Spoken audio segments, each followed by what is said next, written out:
las arritmias supraventriculares. ¿Listo? Entonces ya vimos ritmo sinusal, arritmia sinusal, taquicardia sinusal y bradicardia sinusal. Bien, ya vimos 4 ritmos. ¿Listo?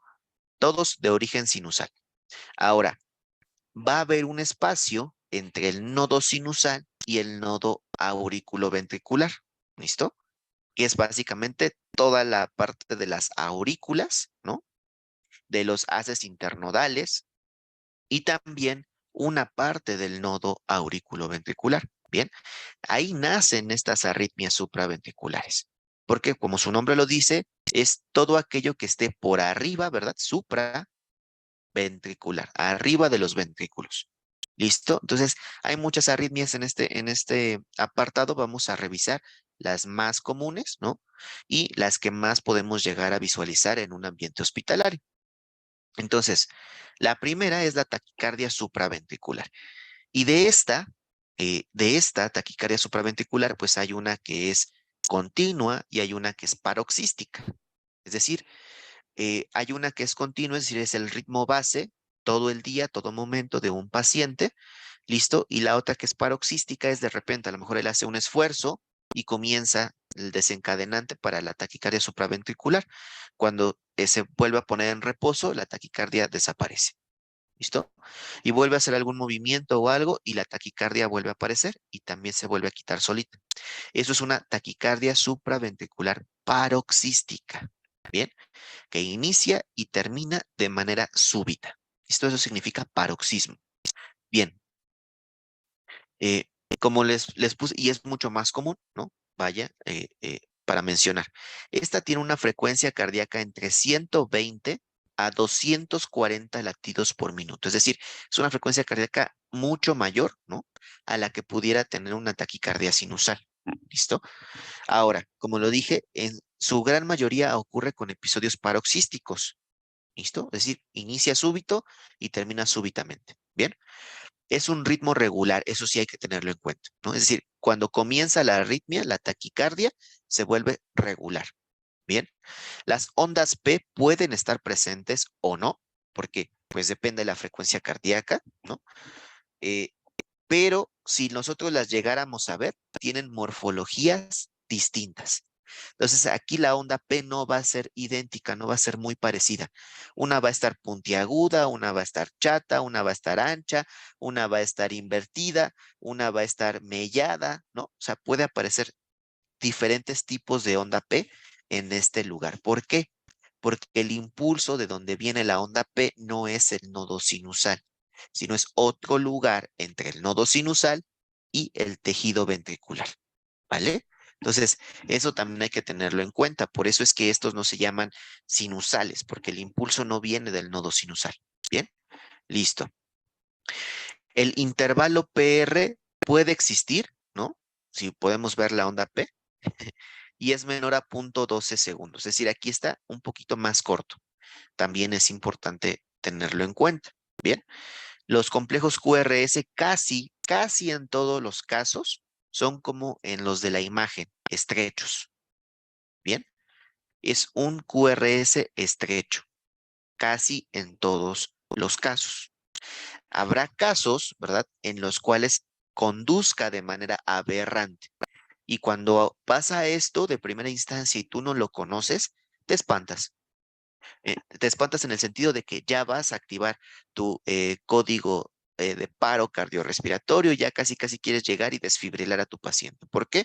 Porque se va a ver muy parecido a una taquicardia ventricular. ¿Por qué? Porque va muy rápido y además el QRS está aberrado, está feo, está ancho. Entonces, te da a entender que algo está mal, ¿cierto? Pero hay unos puntos específicos en los cuales podemos diferenciar. Por ejemplo, que a pesar de que el QRS esté ancho, vamos a poder visualizar la onda T. ¿Listo? La onda T y la onda T y la onda T. Eso nos da pauta a pensar que no es una taquicardia ventricular. Ya lo veremos más adelante. Bien, listo. Las causas, ¿qué causas nos pueden generar taquicardia supraventricular? Pues muy parecidas a las de taquicardia sinusal, ¿vale? Aumento de concentraciones de catecolaminas y tono simpático, es decir, una respuesta adrenérgica, ¿no? Nos puede dar o generar una taquicardia supraventricular. El ejercicio extenuante, sobre todo cuando estamos comenzando, ¿no? Hacer ejercicio y queremos comernos el gimnasio o comernos la caminadora o comernos el parque en donde estemos haciendo ejercicio. Hacemos un ejercicio muy extenuante y nuestro corazón está latiendo demasiado rápido, ¿no? Por ahí arriba de 180 latidos por minuto. De hecho, incluso en ejercicio, ¿no? Todas las máquinas y obviamente quienes se dedican a cuidar el ejercicio nos dan como un límite de 180 latidos por minuto. ¿Listo? Regresamos a taquicardia sinusal rápido, ¿no? Lo máximo es 180 latidos por minuto. Es decir, a partir de ahí hacia arriba, el impulso ya no es del nodo sinusal. ¿Listo? El impulso puede ser de cualquier otra parte de el tejido auricular y eso te puede generar una taquicardia supraventricular, ¿no? Hasta 240 latidos por minuto que comentamos. Bien, estimulantes como ahora le agregamos, además del café y el tabaco, le agregamos el alcohol, ¿listo? Personas que tomen constantemente alcohol o que los lleguen a mezclar, ¿verdad? Alcohol y café, pues mucho más. Por ahí hay una bebida que es muy sabrosa que se llama eh, carajillo, ¿no? Que básicamente es una mezcla entre una bebida alcohólica y café, café expreso para ser específicos. Entonces, es importante, ¿no? Que veamos que, pues, estos estimulantes, si los combinamos, ¿no? Y además a esa persona le gusta fumar, es decir, fumó antes de tomar el carajillo y fumó después de tomar el carajillo, entonces está estimulando a su cuerpo para que aparezca esta taquicardia supraventricular, ¿vale?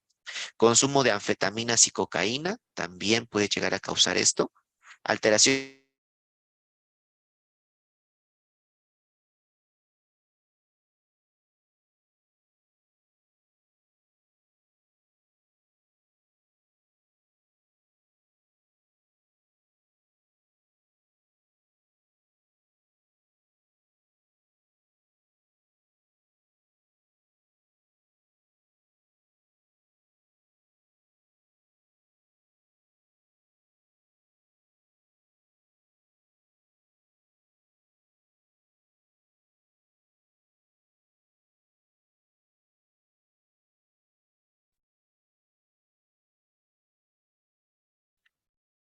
Me disculparán, hubo un corte repentino de la aplicación, pero no se me fue el internet ni nada, ¿no?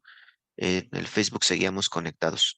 Les vuelvo a compartir la pantalla para que lo tengamos presente, ¿vale? Em, este de aquí, listo. Bien, como les decía, bueno, nos quedamos en alteraciones ácido básicas, ya sea una acidosis o una alcalosis, ambas situaciones pueden generar un estímulo extenuante, ¿no? En nuestros pacientes y que, bueno, se pueda generar ahí algunas complicaciones en cuanto a la frecuencia cardíaca. La hiperventilación también, porque entre más frecuencia respiratoria tengamos, pues más frecuencia cardíaca vamos a necesitar para mover, ¿no? El aire que está entrando, bueno, no el aire, sino la cantidad de oxígeno que está entrando a la cavidad respiratoria, ¿cierto? Y el estrés emocional, ¿no? Un estrés emocional constante y continuo nos puede llegar a generar el desarrollo de una taquicardia supraventricular, ¿no? Y es de lo menos que nos puede llegar a pasar con un estrés extenuante continuo o que haya sido un evento muy estresante único, ¿vale? Entonces, esto es importante para que lo tengamos en cuenta. Tenemos a la siguiente arritmia, que esta es la más común en todo el mundo. Es decir, es la arritmia que más veces vamos a encontrar en todos los pacientes que tenemos en el mundo. ¿Listo? Esta se da por un crecimiento de la aurícula izquierda principalmente que es secundario a un paciente que puede tener hipertensión arterial, que puede tener insuficiencia cardíaca izquierda, que puede tener valvulopatías, ¿listo? Pero que además pudo haber tenido ya algún otro proceso patológico y que genere alteraciones, ¿bien? Cuando crece la aurícula izquierda, el haz internodal que conecta con ella para mandar el estímulo, pues se queda corto, ¿no? Porque ese no se estira, no se elonga junto con el músculo, sino que ese haz se queda anatómicamente donde debería de estar. Pero la aurícula ya creció tanto, se volvió muy grande. ¿vale? Entonces empieza a haber un estímulo de todos lados del músculo auricular para que ésta se pueda contraer. ¿Por qué? Porque necesita contraerse para pasar la sangre de la aurícula izquierda al ventrículo izquierdo, ¿cierto? Pero lo que no cuenta, o anatómicamente no cuenta con la ayuda, ¿verdad? De que no solamente se genera un estímulo, sino se empiezan a generar muchísimos estímulos al mismo tiempo. Y entonces no todos esos estímulos van a viajar hacia el ventrículo, porque si no, imagínense la frecuencia cardíaca, ¿no? Entonces, uno que otro sí viaja y los otros se siguen regresando. Tienen como una vía accesoria y entonces empiezan a girar sobre la misma aurícula y todos esos estímulos hacen que la aurícula no pueda hacer sístole, ¿no? No pueda contraerse. Lo que va a hacer la aurícula es comenzar a vibrar, ¿listo? De tantos estímulos que tiene. Comienza a vibrar y entonces cuando comienza a vibrar, nosotros le llamamos en cardiología, ¿no? En electrocardiografía, fibrilación, ¿no? En este caso es de la aurícula. Bien, y entonces nosotros la vamos a llamar arritmia de reentrada, que es justo esto, que todos los estímulos comienzan a viajar y algunos empiezan a generar como un círculo, ¿no? ¿Se acuerdan que platicábamos de eso hace un instante? Entonces, por eso se llama arritmia de reentrada, que es causada por múltiples focos ectópicos y que además, ¿no? Les platico, puede ser una taquicardia o puede ser una bradicardia, ¿bien? O incluso estar dentro de los valores de frecuencia cardíaca normal, es decir, de 60 a 100 latidos por minuto. ¿Listo? Entonces, es importante que lo tengamos en cuenta. La FA puede presentarse de cualquier forma. Usualmente, ¿verdad? Usualmente lo hace de manera rápida, es decir, una taquiarritmia. Bien, pero pudiéramos llegar a encontrarlo de una manera, digamos, ligeramente controlada, en donde la frecuencia cardíaca está disminuida, pero el ritmo sigue siendo fibrilación auricular. ¿Listo? Esta fibrilación auricular, por esos estímulos que se generan en la aurícula, bien, va a generar o a condicionar que no tengamos onda P. Estas no son múltiples ondas P. ¿Listo? Porque de nueva cuenta la onda P se ve, digamos, sustituida, ¿no? Por todos estos múltiples focos ectópicos. Y entonces las ondas que nosotros vemos aquí, que van todas hacia arriba y hacia abajo y que en algunos aparecen más y en otros menos, se llaman ondas F minúscula de fibrilación. Bien, son irregulares, son redondeadas, pueden estar puntiagudas, son desiguales, básicamente son un ritmo caótico auricular. ¿Vale? Son irregulares propiamente hablando, ¿no? Es decir, la frecuencia, pues, es irregular. La frecuencia auricular, es decir, de las aurículas, en este caso, puede ir desde 350 hasta 700 latidos por minuto. Por eso les digo que la aurícula no alcanza a ser sístole, ¿no? Y todo ese estímulo nada más hace que la aurícula esté vibrando constantemente. ¿Por qué? Porque no podemos llegar a 700 latidos por minuto, ¿no? Eso es imposible. Bien, la frecuencia ventricular usualmente, ¿verdad? Es cuando está descontrolada esta FA, pues puede ser de 160 a 180 latidos por minuto. Es decir, de estos 350 o 700 auriculares que tiene, cuando el paciente está descontrolado, solamente pasan o conducen, ¿no? 160 a 180 estímulos. ¿Listo? Entonces, eso también es importante. Puede ir variando, ¿no? Conforme la vamos tratando en el plazo o en un mediano plazo, pues vamos a llegar a que haya unas 60 a 70 latidos por minuto ventriculares, pero auriculares pudiéramos tener 350 latidos auriculares, ¿no? Y solamente 60 a 70 conducen para que el ventrículo pueda hacer sístole y diástole. Bien. El QRS usualmente es normal, es decir, es un QRS estrecho, que es también una de las características específicas de las arritmias supraventriculares, ¿no? Que en su mayoría son con QRS estrecho, pero si también tuviéramos problemas a nivel ventricular, el ventrículo pudiera verse aberrado, ¿no? Ancho, feo. Vaya, ¿listo? Tiene origen en múltiples zonas ectópicas de las aurículas con los impulsos caóticos que ya les había mencionado, y las causas, como ustedes pueden ver, son meramente patológicas. Entonces, valvulopatía mitral, ya sea una estenosis o una insuficiencia mitral, ambas situaciones hacen que la aurícula izquierda se llene mucho de sangre, no pueda pasar la sangre hacia el ventrículo izquierdo y entonces el músculo comience a crecer, a crecer y a crecer. Bien, listo. Cardiopatía coronaria o cardiopatía isquémica, vaya, con infarto o sin este. Es decir, puede ser una zonas de microlesiones, ¿no? Y que estas zonas de microlesiones vayan condicionando poco a poco a un cambio estructural en la aurícula izquierda, vaya, y puede estar o no un infarto ya establecido, ¿no? Puede tener muchas lesiones pequeñitas o un infarto establecido. Bien, presión arterial alta o hipertensión arterial para ser específicos, descontrolada sobre todo, hipertiroidismo, ¿listo? Miocardiopatías, sobre todo hay tipos de miocardiopatías, pero vamos a hablar de la miocardiopatía dilatada, ¿bien? Que es una de las principales, y la miocardiopatía hipertrófica, ¿no? Porque ambas van a condicionar a que la aurícula izquierda crezca.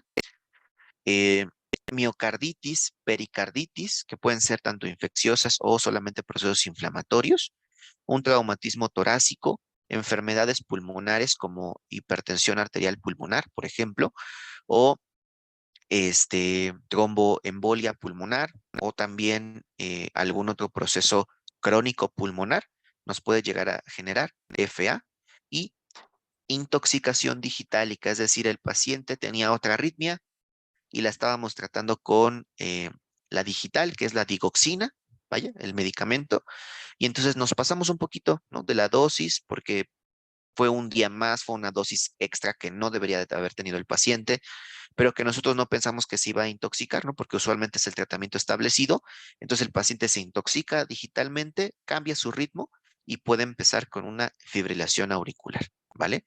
En realidad es mucho menos común que pase eso porque cuando hay intoxicación digitálica, usualmente lo que pasa es que el paciente se bloquea, ¿no? Entonces hay un bloqueo, del nodo sinusal y comienza con un ritmo nodal, ¿no? Nuestro paciente, es decir, el impulso comienza en el nodo auriculoventricular, ¿vale? Y entonces la frecuencia cardíaca dijimos que era de 40 a 50 latidos por minuto usualmente. Bien, pues nada más para que lo tengamos ahí en cuenta. Sin embargo, pudiera llegar a causar arritmia completa por fibrilación auricular, que es el nombre, ¿no? Completo de esta arritmia. ¿Listo? Entonces veamos el ejemplo. Este ejemplo que les pongo aquí me gusta mucho porque es totalmente visible, ¿no? Dónde está la parte irregular, ¿no? De este trazo. ¿Listo? Y veamos todas estas ondas que ustedes ven aquí, que son pequeñitas, son estas ondas F minúsculas de fibrilación. Y veamos, aquí hay bastantes y aquí solamente hay menos, ¿no? Y aquí hay dos y aquí hay como pues las contamos, una, dos, tres, cuatro, cinco, seis, siete. Aquí hay siete y aquí solamente hay dos, ¿no? Aquí hay tres y aquí otra vez hay una, dos, tres, cuatro, cinco, seis. Bien, y así nos podemos ir, ¿listo?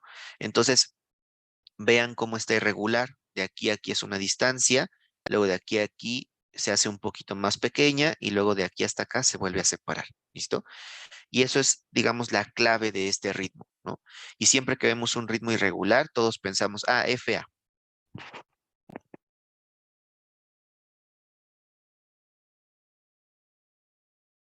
Discúlpenme. Eh, Vemos un ritmo irregular y entonces todos pensamos FA. No, ¿verdad? Porque pudiera ser una arritmia sinusal, ¿no? Ya lo vimos, solamente cambian las características específicas de la contracción auricular, ¿no? Puede ser el QRS que esté normal, pero puede ser en este caso que tengamos unas ondas F en lugar de una onda P y con eso decimos que es una fibrilación auricular, ¿vale? ¿Qué más tenemos por aquí? Bueno, tenemos también este algoritmo, ¿bien? Entonces, aleteo auricular guión fibrilación auricular, es decir, no es lo mismo. ¿Listo? Ahorita vamos a ver el aleteo auricular, pero para que vean, ¿no? Cómo se van a tratar. Entonces, puede que tenga algún otro síndrome o puede que esté solito, ¿no? la arritmia propiamente. Entonces, ¿qué vamos a hacer? Tratamiento para controlar la frecuencia cardíaca. Si el paciente requiere oxígeno, le vamos a colocar oxígeno, es decir, que esté saturando por debajo del 92%, ¿no? Entonces le colocamos oxígeno para tratar de mantenerlo entre 94 y 96%, que es pues sí, es como el parámetro establecido, ¿no? Internacional que tenemos, que un paciente sature entre 94 y 96%. ¿Listo? ¿Qué vamos a usar en este paciente? Este paciente sí requerimos usar antiarrítmicos, ¿no? Fármacos que nos ayuden a disminuir la frecuencia cardíaca. Entonces, podemos utilizar los siguientes beta bloqueantes si es que fuera una FA muy rápida, ¿no? Muy rápida. Entonces, si vamos por arriba de, como mencionábamos aquí, de 160 a 180 latidos por minuto, podemos utilizar esmolol, 0.5 miligramos por kilogramo en bolo intravenoso en un minuto, ¿verdad? Seguido de una infusión intravenosa a una tasa de 0.05 miligramos kilogramo minuto. ¿Listo? Que sería la dosis que tendríamos que programar en la bomba de infusión. ¿Listo? Después de eso, tendremos que repetir el bolo intravenoso 2 veces, 5 minutos entre cada bolo, mientras se incrementa la tasa de infusión IV en 0.05 miligramos kilogramo minuto después de cada bolo. Es decir, yo le voy a pasar 0.5 miligramos por kilogramo en bolo. En ese mismo momento conecto mi infusión. ¿Listo? Dejo pasar 5 minutos. Bueno, mi infusión a 0.05 miligramos kilogramo minuto. Bien. Dejo pasar 5 minutos. Doy el siguiente bolo. Y cuando termino de dar el siguiente bolo, le subo 0.05 miligramos kilogramo minuto a la dosis que ya está en la bomba de infusión. Es decir, vamos a pasar de 0.05 a 0.1 miligramos kilogramo minuto. Bien, después de cada bolo, ¿no? Entonces dijimos que son 3 bolos, ¿no? El bolo inicial, un segundo bolo a los 5 minutos y un segundo bolo a los 10 minutos. Bien, y entonces entre cada bolo que hagamos tendremos que subir 0.05 miligramos kilogramo minuto en la bomba de infusión para que terminemos con 1.5 miligramos por kilogramo de esmolol total, ¿no? En bolo, y terminemos con 0.15 miligramos por kilogramo minuto, ¿no? En infusión continua. ¿Listo? Esto nos va a ayudar a tratar de disminuir la frecuencia cardíaca. Recuerden que el beta bloqueante, como su nombre lo dice, es un bloqueador de los receptores beta adrenérgicos. ¿Listo? Y los receptores beta adrenérgicos a nivel cardíaco generan aumento de la frecuencia cardíaca. Bien, listo. ¿Qué tenemos más? Después, si es necesario aumentar la infusión intravenosa en 0.05 miligramos kilogramo minuto más, entonces lo hacemos cada 5 minutos hasta un máximo de 0.20 miligramos kilogramo minuto. Bien. O en vez del esmolol, ¿no? Si no lo tenemos y tenemos atenolol, que también es un fármaco intravenoso, pues podemos administrarle de 2.5 a 5 miligramos IV en 5 minutos, ¿listo? O sea, en ese periodo lo vamos a administrar y repetir en 10 minutos hasta una dosis total de 10 miligramos. ¿Listo? Entonces, igual podemos iniciar con 2.5, vemos si funciona, si no funciona, le administramos 2.5 más para completar los 5. Si no funciona, la siguiente dosis, la última, la tercera, la vamos a administrar de 5 miligramos, ¿no? Para que, ya que le dimos una dosis de impregnación, le dimos una dosis extra, le vamos a dar una dosis más alta para poder alcanzar los efectos. Si no funciona, entonces tendremos que considerar otro fármaco, ¿vale? Bien, y el otro es el metoprolol. También existe metoprolol intravenoso, bien. Entonces, si lo tenemos disponible, lo podemos utilizar. Y el metoprolol va de 5 miligramos IV en 2 a 5 minutos, ¿no? El bolo que vamos a administrar y repetir cada 5 minutos hasta una dosis total de 15 miligramos. Es decir, lo podemos repetir 3 veces, ¿no? Y en un periodo máximo de 15 minutos. Bien. Eh, Si no tuviéramos esto, entonces nos podamos a utilizar un bloqueador de los canales de calcio, como lo es el diltiazem, ¿vale? Y este diltiazem va de 20 miligramos, ¿no? O 0.25 miligramos por kilogramo en bolo intravenoso Este se debe de administrar durante 2 minutos y si es necesario, administrar en 15 minutos un bolo intravenoso de 25 miligramos. ¿Listo? Durante 2 minutos también, seguidos de una infusión, ¿verdad? Intravenosa a una tasa de 5 a 15 miligramos por hora. Es decir, si con los primeros 20 yo revierto la situación del paciente, disminuyo su frecuencia cardíaca y me da oportunidad de tratarlo mejor, ahí nos quedamos. Pero si no, entonces voy a repetir, ¿verdad? A los 15 minutos una dosis un poquito mayor. En vez de 20, ahora le voy a administrar 25 miligramos y después voy a dejar una infusión continua que va a estar administrando continuamente 5 a 15 miligramos por hora, ¿no? Obviamente vamos a comenzar con 5. Si los 5 nos ayudan a mantener la frecuencia cardíaca, ahí nos mantenemos. Si no, entonces tendremos que ir titulando de 5 hasta 15 miligramos por hora para que nos ayude a controlar la frecuencia cardíaca de este paciente. ¿Listo? Además, ¿verdad? Además, este paciente lo tenemos que anticoagular lo más pronto posible. Bien, ¿por qué? Porque si estos fármacos no funcionan, entonces nosotros vamos a tener que pasar al siguiente rubro, que es decir, el otro lado de este esquema. Bien, y entonces yo necesito anticoagular a mi paciente porque si yo le voy a realizar una cardioversión, ¿listo? Que es el punto final del otro esquemita que tenemos ahí al lado. Bien, yo necesito anticoagularlo porque probablemente esta arritmia ya haya generado microtrombos, ¿no? Entonces, hay que anticoagularlo porque en el momento en el que yo dé la cardioversión regrese al ritmo base, ¿no? Esperemos que sí funcione y la aurícula se contraiga bien, va a desprender a los trombos y los trombos van a viajar sobre todo hacia nuestro cerebro y pueden generar evento vascular cerebral isquémico. ¿Listo? Y es muy común, de hecho es la segunda causa más común de evento vascular cerebral isquémico en el mundo. La primera es la hipertensión arterial, la segunda es la fibrilación auricular, ¿vale? Entonces, para que lo tengamos en cuenta.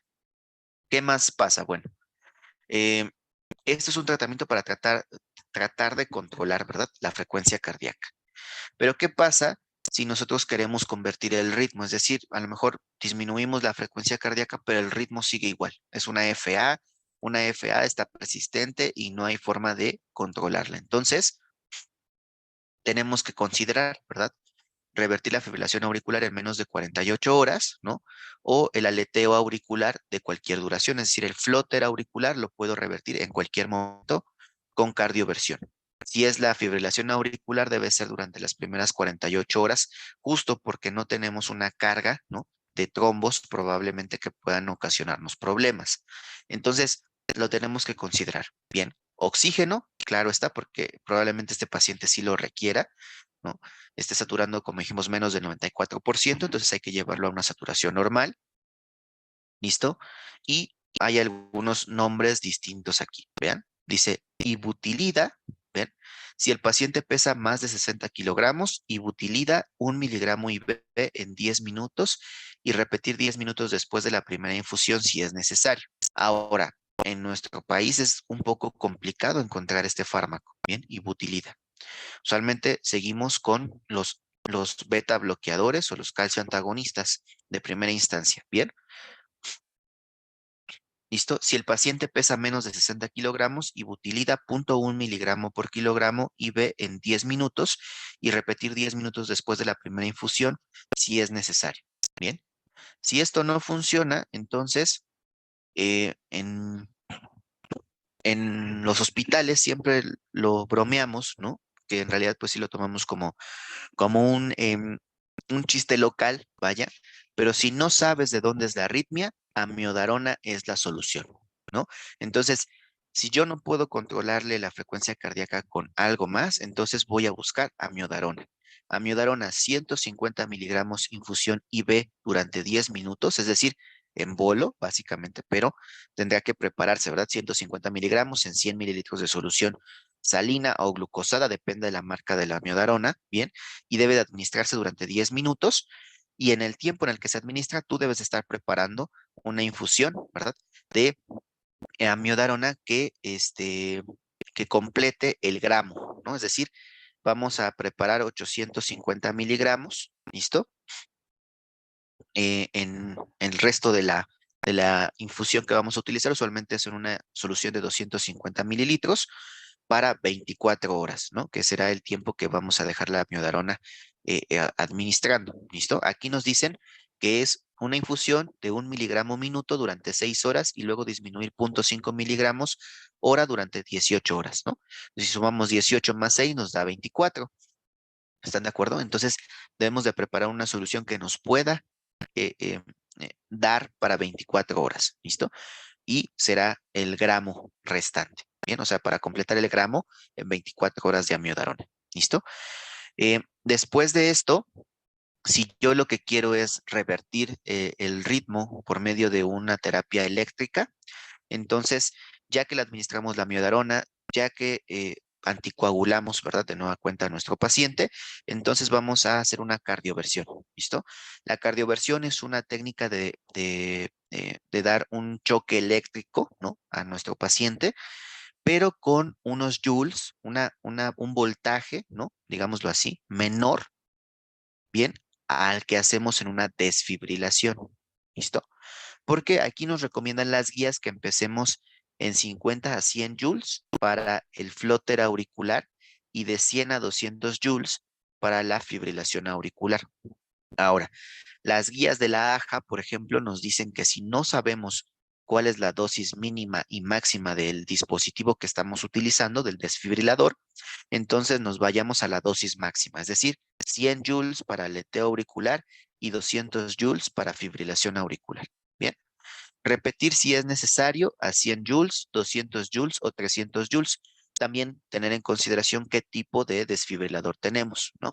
Porque si tenemos solamente un desfibrilador monofásico, pues vamos a poder llegar a los 300 joules. Pero si tenemos un desfibrilador bifásico, solamente vamos a poder llegar a los 200 joules, que en realidad es más efectivo, ¿no? Es un poquito más efectivo este que es bifásico. Bien. Administra un sedante, un analgésico antes de la cardioversión, porque probablemente este paciente esté despierto, ¿bien? Esté consciente, vaya. Entonces, tenemos que sedarlo ligeramente, administrarle un analgésico, porque pues le va a doler, va a ser muy molesto el procedimiento de la cardioversión, ¿no? Y a veces lo hacemos, como dice aquí, ¿no? 2 o 3 veces, porque iniciamos, por ejemplo, con 100 joules, no revierte, subimos a 150, no revierte, subimos a 200, ¿bien? O sea, le dimos 3 choques.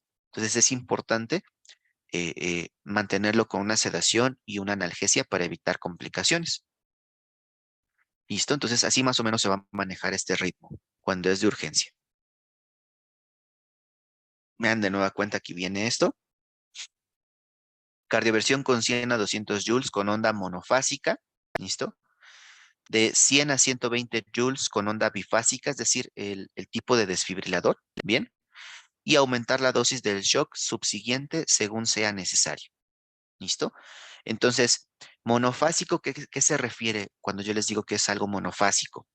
Se colocan las palas, ¿no? En las posiciones habituales, que es por debajo de la clavícula derecha y por debajo del borde costal izquierdo, ¿no? Y se da el choque, ¿no? Pero monofásico quiere decir que solamente viaja de arriba hacia abajo el choque, ¿no? Es decir, una pala en realidad es la que da el choque, la otra lo va a recibir, sirve como una tierra, por así decirlo, ¿bien? Entonces, solamente una pala da el choque, por eso es que en una tenemos que utilizar más voltaje, ¿no? Más joules en este caso, de 100 a 200. Y en la otra, que es bifásica, que se refiere que las dos palas van a dar el choque con la misma intensidad, por eso nos pide que sea de menor voltaje, ¿no? Menor joules. Entonces yo voy a darle 100 con la derecha, 100 con la izquierda, ¿vale? O 120 con la derecha y 120 con la izquierda. Si ya le sumamos, ¿no? Nos da 240 si yo utilizo 120 joules, ¿no? Nos da 120 derechos, 120 izquierdos. Entonces, el choque eléctrico viaja de arriba hacia abajo y también de abajo hacia arriba. ¿Listo? Las dos palas cumplen estas funciones. Por eso les digo que el bifásico, ¿no? Sería lo ideal siempre que tengamos a la mano, porque el choque va a ser más fuerte, va a estar más dirigido y nos va a ayudar, ¿no? A dar el estímulo de arriba hacia abajo y de abajo hacia arriba. ¿Listo? Para que funcione mejor el corazón. ¿Listo? Entonces hay que tenerlo nada más en cuenta. Para eso les puse esta imagen, ¿no? Pero también dice que es una fibrilación auricular de más de 48 horas de duración o desconocida. Entonces, aquí es lo que les platico, ¿no? Debe efectuarse una anticoagulación con heparina, ¿listo? Porque hay un incremento del riesgo de complicación tromboembólica. Bien, entonces el paciente se desestabiliza o la miodarona no logra convertir el ritmo, tenemos que buscar la cardioversión sincronizada. Bien, y previo su anticoagulación. Muy bien. Pasamos ahora sí al flóter auricular. El flóter auricular o también conocido como aleteo auricular. Bien, es lo mismo. Es una arritmia que también es de reentrada, pero tiene características ligeramente distintas a la fibrilación auricular. Vaya, son focos ectópicos que también van a ser los causantes de esta arritmia, pero usualmente esta cursa con taquicardia. Bien, usualmente. También podemos verla dentro del ritmo normal o en bradicardia, pero usualmente cursa con taquicardia. ¿Vale? Bien, las ondas F, en este caso, las llamamos F mayúscula, F de flóter, y vean cómo son ondas más grandes. Bien, ayer recordarán que un compañero nos comentó, ¿verdad? Ahí en el chat de Facebook, que la FA era la única arritmia irregular. Entonces yo le contesté que no necesariamente. Y vean el trazo que les estoy presentando. Este es un flóter auricular, ¿bien? Pero tiene variación en la conducción. ¿Ok?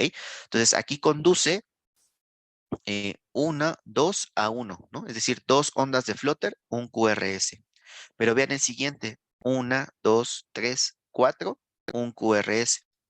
Y vean el siguiente otra vez, 1 y 2. Y el siguiente es, pues, 1, 2, 3 y un QRS. Bien, entonces el flóter puede conducir así, usualmente no lo hace, usualmente va regular. Bien, y puede ser 1 a 1, es decir, una onda de flóter, un QRS. 2 a 1, dos ondas de flóter, un QRS. 3 a 1, lo mismo, ¿no? Tres ondas de flóter, un QRS, o 4 a 1, cuatro ondas de flóter, un QRS, ¿no? Entonces, los extremos, tanto 1 a 1 como 4 a 1, pueden ser los más peligrosos. Bien, porque si yo conduzco 1 a 1, entonces probablemente mi frecuencia cardíaca, ¿verdad? Si la frecuencia auricular es de 200 a 350 latidos por minuto y conduzco 1 a 1, pues mi frecuencia ventricular también será de 200 a 350 veces por minuto. ¿Listo? Por eso es muy preocupante. Ahora, si conducimos 4 a 1, veamos 1, 2, 3, 4 a 1. ¿Cuánta distancia hay de aquí hasta acá? Son 5, 10, 15, 20, 25, 26, 27 cuadritos. ¿Listo?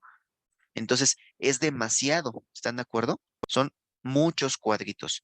Si esto fuera regular, o sea, imagínense que el flóter, que todo este trazo es 4 a 1. Entonces, vamos a dividir, ¿verdad? Que fuera regular, imagínense. 1500 entre 27 nos da 55 latidos por minuto. Es una bradicardia, ¿bien? Y pudiera ser que sea más lento, más prolongado. Entonces, tanto la taquicardia muy severa, que va a ser la 1 a 1, como la bradicardia, que puede ser también muy severa, 4 a 1, nos puede condicionar, pues, sintomatología severa, ¿vale?